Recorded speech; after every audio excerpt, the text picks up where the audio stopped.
Hello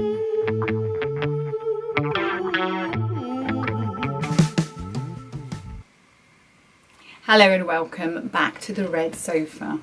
So we are releasing... Can I just start? I'm sorry. The reason I'm sniggering as I'm looking at you is because Kevin, who edits these things, has told us that we've got to count to 5 before we start. Helen and Penny trying to count to 5 and not getting the giggles before we start talking is very hard. So the best I could get was a kind of smirk. So please forgive me for the smirk. I was trying not to giggle. Yeah. And I was trying to make her be serious, and she wasn't. Talk about something sad. Talk about something sad. And you'll find at the end of the shoot as well, we're going... What's the number after 4? Anyway, welcome back. We today are discussing the topic of loving yourself, because it also ties in really nicely with our next single release, and that's purely coincidental, which is called... You are enough. You are enough. Thank goodness. That was brain saying, no, you're on your own. So that comes out next. You Are Enough. Beautiful song. Make sure you listen to it. So, loving yourself. What's it about? How did you feel about yourself when you were a teenager? Oh gosh, dreadful. Really self-conscious. Didn't like anything. Just would hide away. When did that start, do you reckon? Gosh. Probably when I started secondary school, because I moved and I went to a secondary school which I wasn't very happy in, and it was in Valleys, Wales, and I had this accent coming from British military background, so instantly people didn't like, well, it's not they didn't like me, they were threatened. They thought I was a real stuck up. So I found it really hard to make friends, and I just went really into myself. And I didn't really lose that until into my 20s, really. I got very confident in my 20s. That was when I was going to ask next, was when that started to improve. It probably wasn't until I joined the police. I was 24 when I joined the police, and I had to be confident. All your insecurities and all your things that you think are weaknesses, you have to make into strengths, otherwise you get eaten alive, basically. Yeah, I can imagine. So, Oh, I remember secondary school is an interesting place, isn't it? I remember going to secondary school, and you go into this new environment. I went to a girls' school, and it was a nice school actually, but the first group of girls I was in with a pretty difficult mob, and there were some really nice girls among it. But what of course happens is that they all have their insecurities too. So what they're doing is they're looking for your weak spot. They're like a pack of wolves, and they look for your weak spot. And yours was your accent. Mine, I was scruffy. I was always scruffy. My clothes were never ironed. My mum was far too busy. And so I didn't even know what ironed clothes looked like until I stayed with somebody and saw. I was like, God, suddenly my clothes are coming. And then I learnt to iron my own clothes. And so that was my weak spot. And they will look for something, and you will believe that. And it could just be your name. Yeah, it could be the way you speak. It could be your funny nose. It could be the fact that you're small. It could be the fact that you're tall. And I remember going through my teenage years feeling tall, gawky, lanky, big-footed. I got a size 8 feet from the age of 12, so I wasn't tall enough for size. And everybody said, oh, you'll grow to them.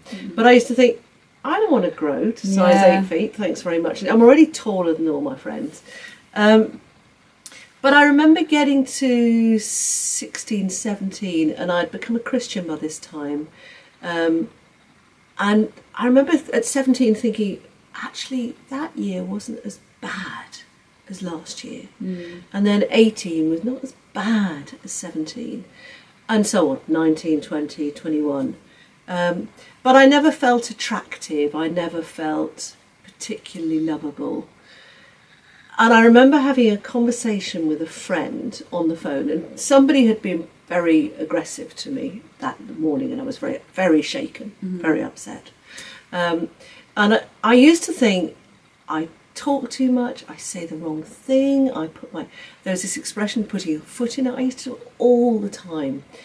And so I used to try and do sort of personality surgery. Even when I was married to Kevin, who loves me so much and always made me feel so loved, I felt unlovable, unacceptable to anybody except him. And I remember talking to a friend, and she said, first of all, school playground. Mum's in the school playground. She said, don't get into that game. Yeah. She said, it's a pretty vicious game. So that was kind of an insight. But she said, Penny, you were created exactly as you are because God wants you to be the way you are. And that kind of stopped me in my tracks, because I think until then I'd felt like a sort of an accidental freak of nature that was lovable to some people who had very rarefied taste, you know, a bit like strong spicy curries. Some people can cope with it, some people, and that's how I felt. Yeah. And because of this conversation, I went off afterwards and I said, Lord, you created me. Would you please show me how you see me? Could you please give me a glimpse of what you see? And I found it extraordinary, because over the next few days, he gave me that glimpse. And suddenly, rather than just gawky and awkward and uncomfortable and too noisy and probably not very feminine or whatever it was I felt, I suddenly saw funny, sparkly. I saw that I had some talent. I saw that I could make people laugh.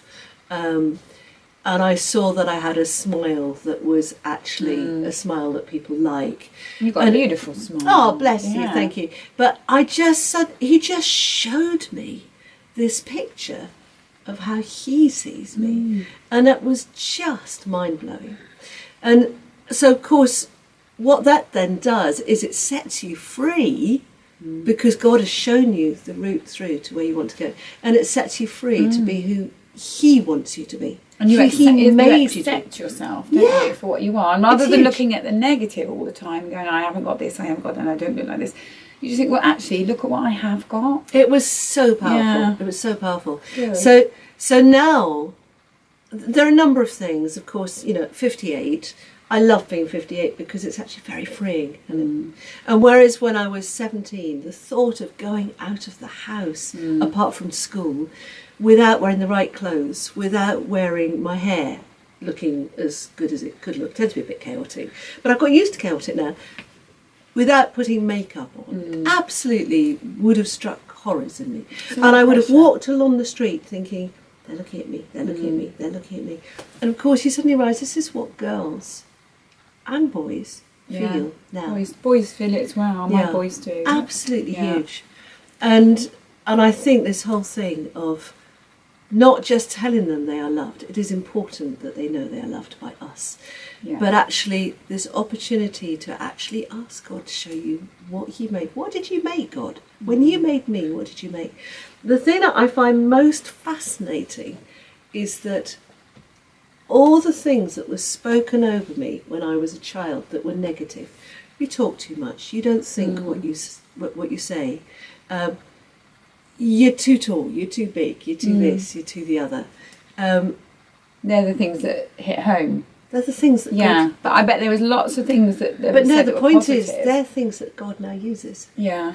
All the things that were deemed as negative are things that God said, no, I made that for a reason. So you've turned it round. No, I haven't. Well, God has turned it round. He has. Yeah. He's just... But you've seen that, so you've been able to... So I can recognise it. So you can now use that. Yeah. Yeah, but they were hidden before. Yeah. I'm not convinced that... I don't know. I think I just had to recognise what God was doing, so I didn't try and inhibit them. Because I used to try and inhibit them. And I'm not sure I always could, because my personality is quite determined to get out. It's a bit like a caged animal. It's determined to get out there. But it's the most extraordinary thing. So, of course, the song is You Are Enough. It's what we need to say to each other, exactly as you are. Yeah. It doesn't matter about your career. It doesn't matter about how much money you earn. It doesn't matter how recently you went to the hairdresser. It doesn't matter whether you're a good cook or not a good cook, or whether you're shy or whether you're loud or whatever.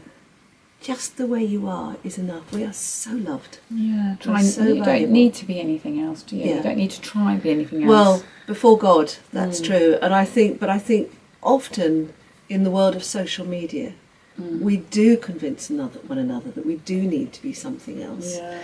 And I mean, social media is such a huge issue, but I think it exacerbates a problem that is already there. Yeah. And I now, looking at any teenage girl or boy, I just want to say, this now is the worst it will ever be. Yeah. From here on, it's actually going to get better. Because, of better. course, the other thing is that teenagers believe that they're at the peak of their lives. This is it. This is the peak. So if it's this rubbish, what the heck's it going to be like when they get to 30? But it's actually not that way round. No, it's not. And they need to realise that it's just going to get better. I always thought it was a bit of a paradox that when you're young, you have the body, the looks, but you don't have the confidence. And then when you get old enough to have the confidence, the body's gone. I just thought, that's really ironic, isn't it? It is. But there's got to, I'm sure there's a lot deeper stuff within that. Yeah, no, and I'm sure we'll probably get some great feedback actually as to what that's about.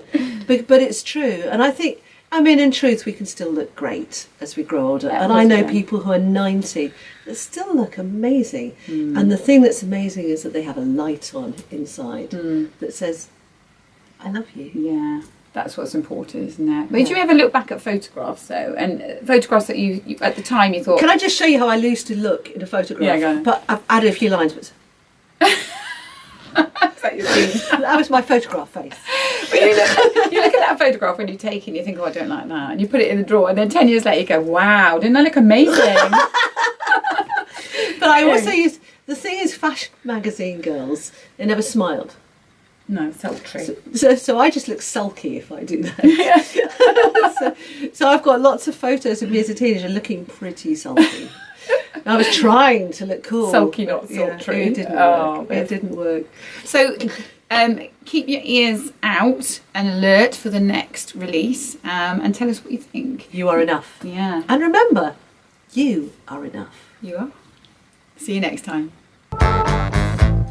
Long on stress, short on confidence, dog on mirror, where you hate what you